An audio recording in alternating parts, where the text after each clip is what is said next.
I don't know. I didn't grow up in the church.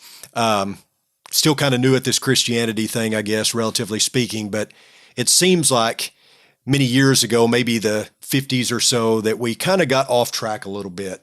And maybe we started focusing in on what everybody else was doing wrong, instead of maybe evangelism and things like that. And I think that mindset and that message has kind of carried on.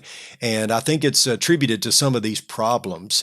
Would you agree with that? And with that, tell our viewers and our listeners what it is that you have brought to Oldham Lane as far as kind of our mantra, or what it is that our purpose and our mission that we remind our people is about all the time.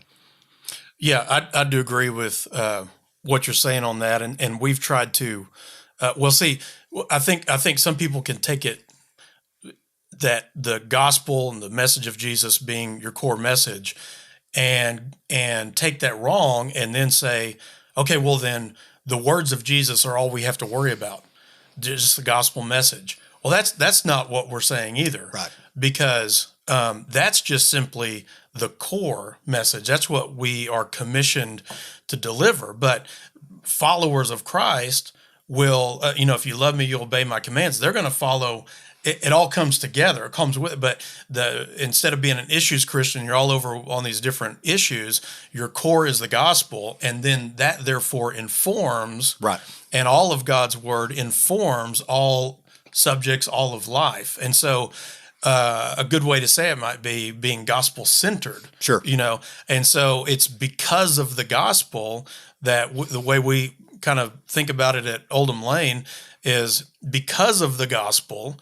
Then therefore we do these things. Well, what are two things that two core things that followers of Christ should be about, a church should be about in their identity, and being a movement, is that you have the great commandment, and the great commandment to love the Lord your God with all your heart, mind, and soul, and to love your neighbor as yourself. So we're commanded to do that.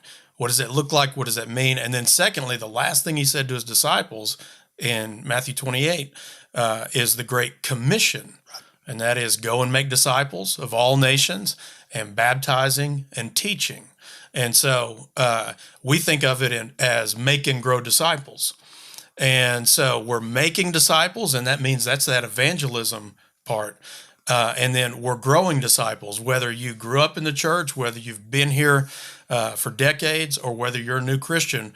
We've got to grow the saints. We've got to grow the church. So it's a constant making and growing. And that's what we've got to be about.